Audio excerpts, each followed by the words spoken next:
Welcome to this episode of the Greater Phoenix Chamber's podcast, Let's Talk Business Phoenix, with me, your host, Todd Sanders, President and CEO of the Greater Phoenix Chamber.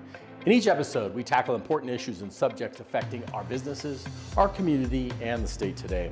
Through relevant, timely topics, this podcast serves as the business community's voice with a mission of championing business growth, identifying problems that restrict economic development, and conveying community leaders to move Phoenix forward.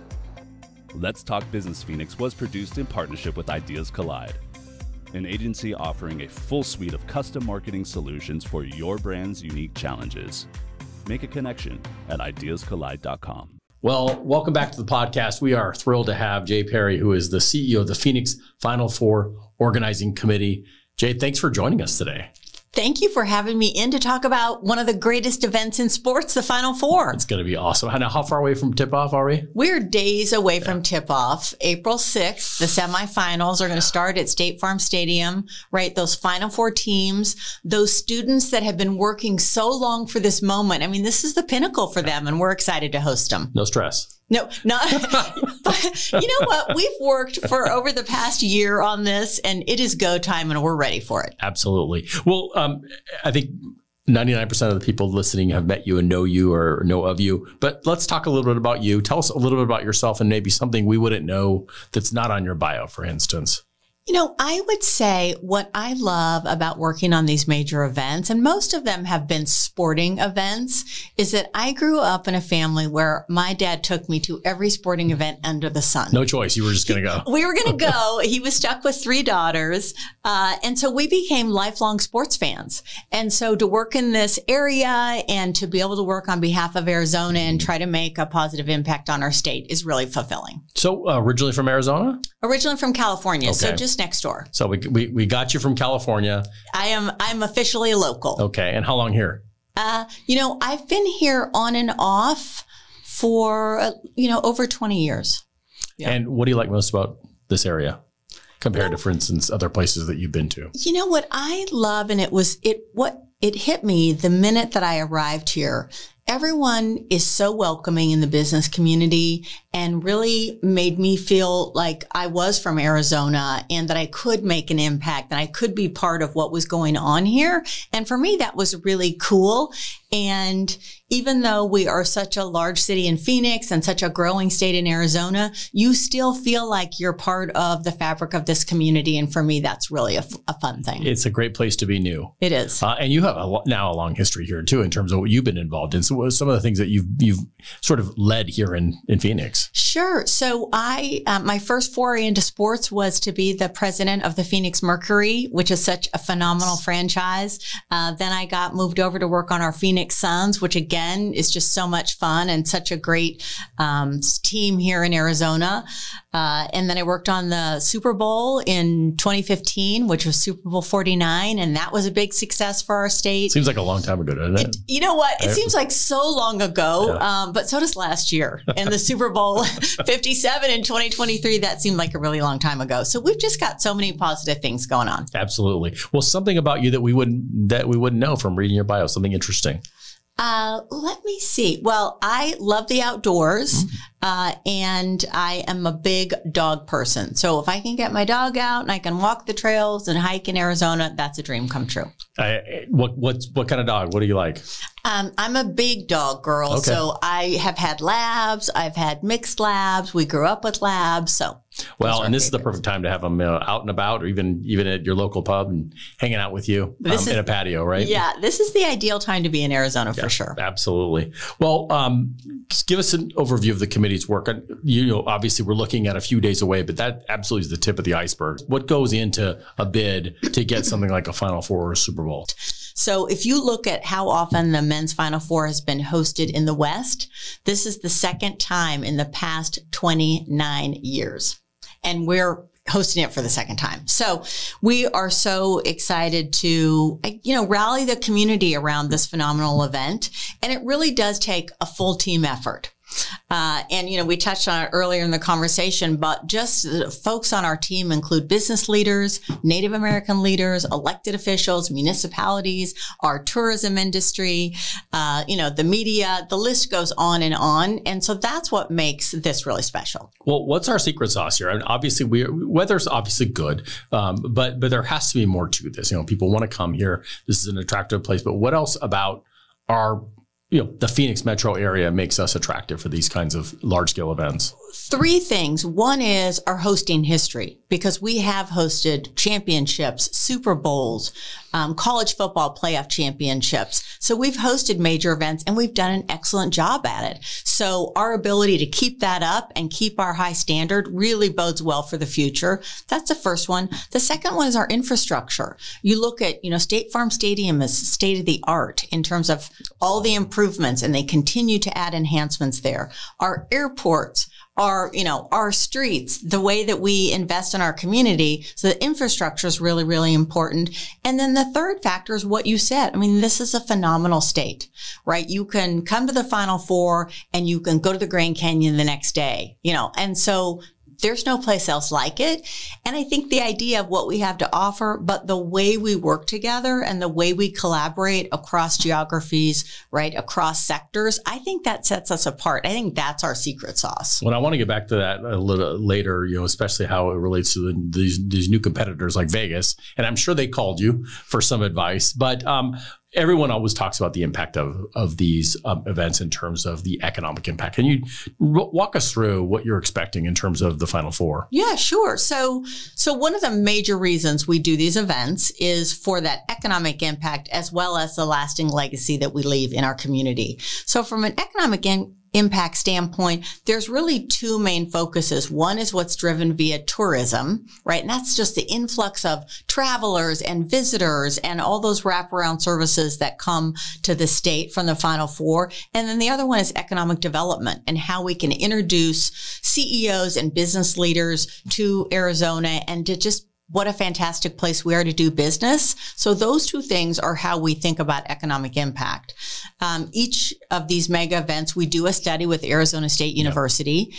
And what's great about them is they're a fantastic partner because there's consistency of the metrics, right? We are measuring them in the same way, which is really important from event to event. So we have a great historical record of economic impact. ASU also is our host institution for the Final Four. So it's really important that they're involved, they're getting their students involved, and all those things kind of create this momentum. So when we think about the way these events are there's so much that goes into them. They're not cheap. When you traditionally look at the Olympics, it tends to be a bad deal. Mm-hmm. For whoever's hosting them. Not here. That's never happened here. What's the difference? Why is it that we're able to do this, to your point, from an economic development perspective and sort of day of perspective, we tend to do well with these events? We are good about setting a roadmap that works for the organizing entity, so the NCAA or the NFL, but also works for our community and our state. So what we as an organizing entity try to do is figure out what the priorities are for our state and make sure that we're focused on those in our planning and execution efforts. So what we've heard over the past couple of years is education is still really important in Arizona. So we have a program that directly, impacts that. Sustainability is really important in our state. Business involvement. So we have specific programs that address those priorities. And I think that's what makes it a win for us. And some hidden gems that people might not necessarily realize when they're watching the games. Exactly. What are we thinking about in terms of economic impact? What's that look like? Well, last time in 2017, the economic impact was $324 million, and we anticipate for this one to be significant as well.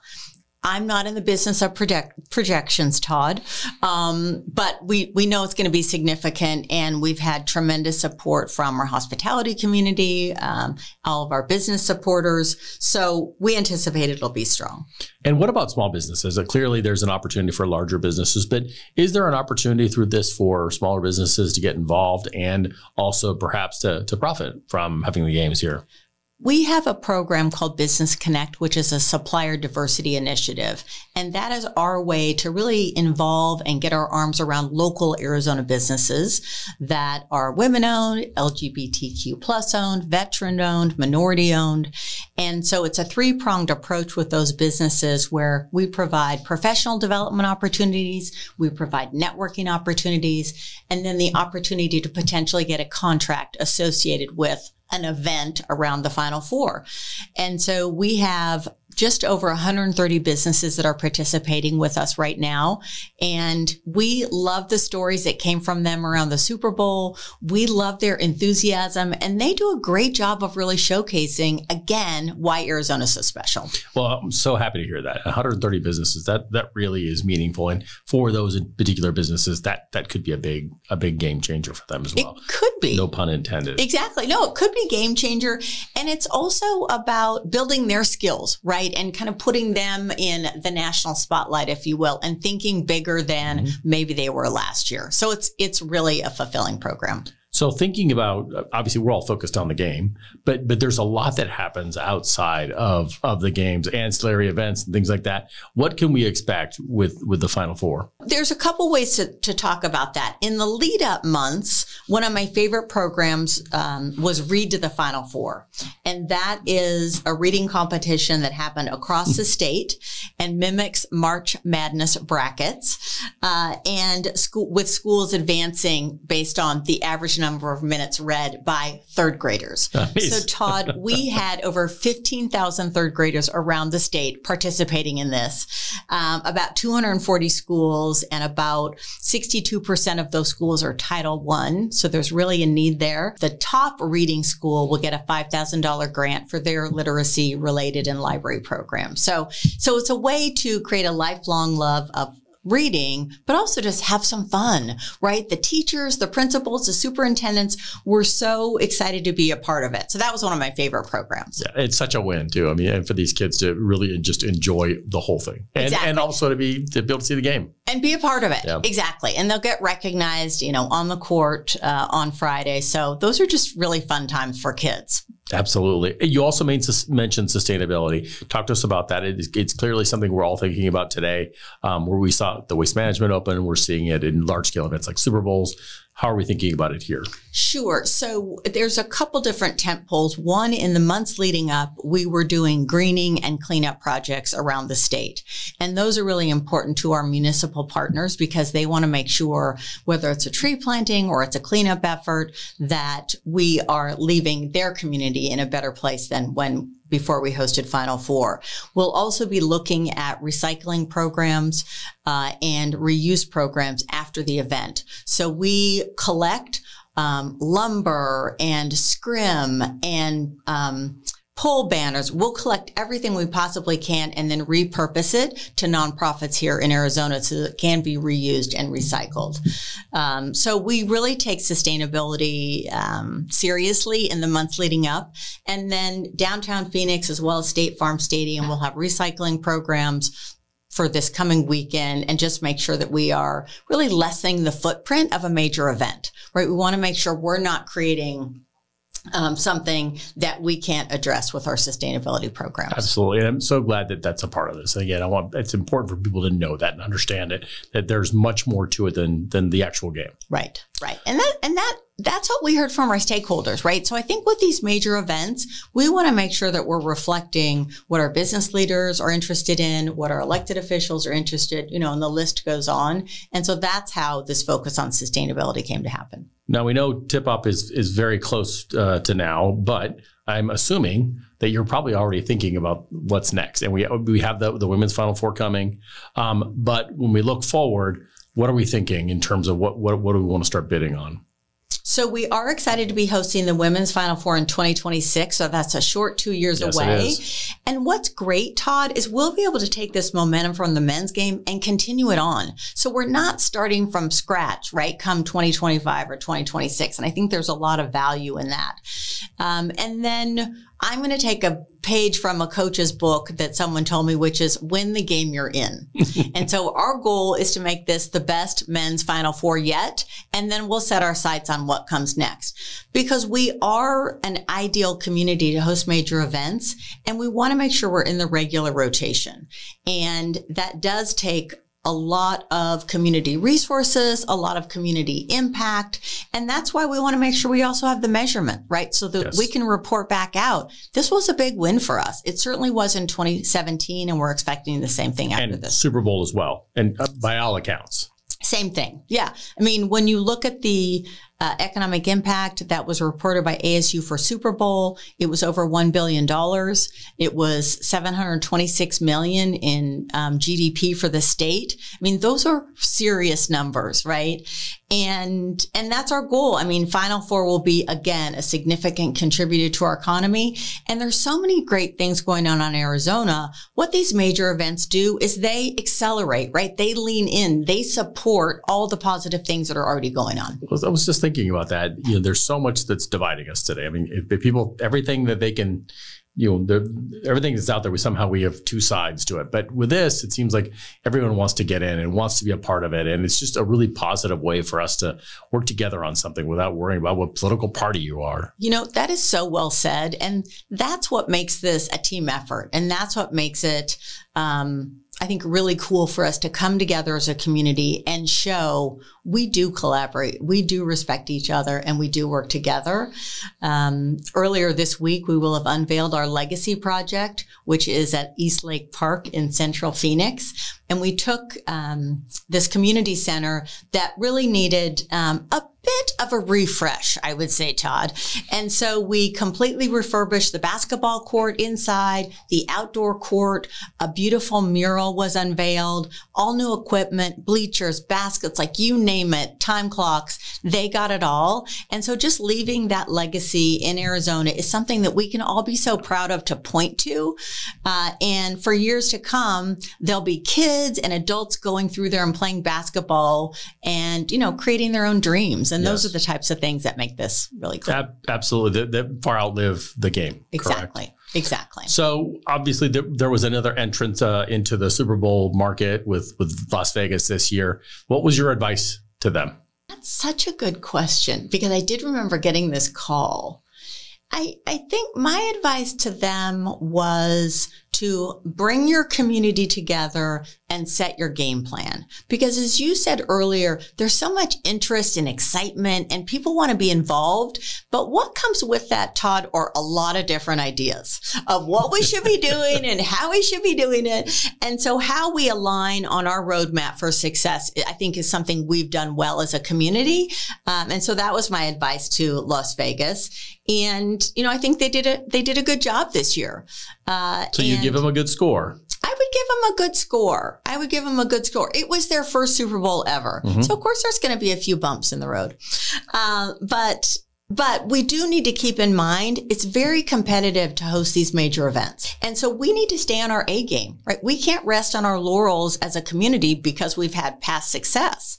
So we want to continue to really shine the spotlight on what's important as a community that we can do to work together to set ourselves apart. Absolutely. And that track record speaks for itself, but you certainly can't rest on those laurels. Right. Exactly. So moving forward, either with this effort or, for instance, in 2026, you know, what if people want to get involved or businesses want to help? What are some opportunities for the average person in the community to help? Sure. I think, you know, at the highest level, I would say, right, embrace the madness and, you know, have fun with this and get your families involved, get your coworkers involved, and be supportive and just be part of the energy and excitement. So I think that's really at the highest level. And then as business leaders, we're always looking for involvement, you know, at the host committee, whether we're working on a future bid or we're working on fulfilling a bid. And so there are a lot of ways that companies can get involved. And we also know with an event of this magnitude, it takes our volunteers. Yeah. And so we'll have over 1,500 volunteers at the airport, around downtown Phoenix, around the stadium, at hotels around the valley for the men's Final Four. And that really, again, is a special way that we tell our story, because there's nobody better to talk about Arizona than the people that live here and love it. Absolutely. Well, as we're wrapping up, it seems like we've had a successful Phoenix Open year after year after year. This year, maybe a little too successful in some ways, with people getting too excited. What are your thoughts there? I know you're involved with them tangentially, but it's such an important organization for charity. We got to remember that these dollars are charitable dollars. But what should they be thinking about as they could look at next year? I would say that the Thunderbirds do a phenomenal job year in and year out of hosting the best event in golf and just an amazing event overall. They are incredibly supportive of all the major events that we've hosted, because they do see the power of sport and what it does for our community. So, I mean, my hat's off to all the Thunderbirds that plan that tournament. And like all events, we all have to make modifications, as we said, and kind of up our game as we move forward. And I'm sure they'll do that too. Absolutely. Well, it's such a crown jewel for us as well, especially when we have it in line with the Super Bowl as well. Our state wants to be known for golf and outdoor activities, and there's no one better to tell that story than a men's Final Four and a Phoenix Open. Absolutely. Well, I want to thank you for being here with us today and for everything you've done and continue to do for our community. Before we let you go, we're going to do a quick lightning round. I promise this is easy. Okay. So first job, what was your first job? My first job was at Bank of America as an assistant marketing manager. Oh, and what did you learn? I learned that it was really good to be in corporate America, because it was a very large company. And so just had to navigate and work with people across divisions and sectors and geographies. And so for me, it was really good learning and teamwork. Okay. When they make the Jay Parry movie, who's going to play you? Oh my gosh, somebody super cool. I'd never, gosh, I haven't thought about that. Can I get back to you on that one? Yeah, someone super cool. All right. Okay. We'll ask her. Maybe Tia Leone. I think she's pretty cool. I think she's very cool as well. Yeah. I like that idea. We'll finish up on this. I always get interesting answers. What was your first concert? My first concert was Fleetwood Mac. Oh. Mm-hmm. That's very good. Going back, it was a good one in the San Diego Sports Arena. And it was a good time. Yeah. And I've loved concerts ever since. And so that's why we make sure there's always music at our major events. Wow. Well, you did well. I mean, I've heard some obscure ones. Yeah. And I think Paul Luna told me Elvis, which is good. That's a good one. That's a good one. So that was a good one. And we've had some really interesting ones as well. But I respect the Fleetwood Mac answer. So our local Stevie Nicks. Yeah, absolutely. You can't go wrong with that. Right. Well, thank you so much. Once again, we appreciate you being here, and all the best for the game. And if we're not there in person, we'll be with you in spirit. We appreciate all of your support in person, on the TV, on social media. As long as you're involved, we're happy.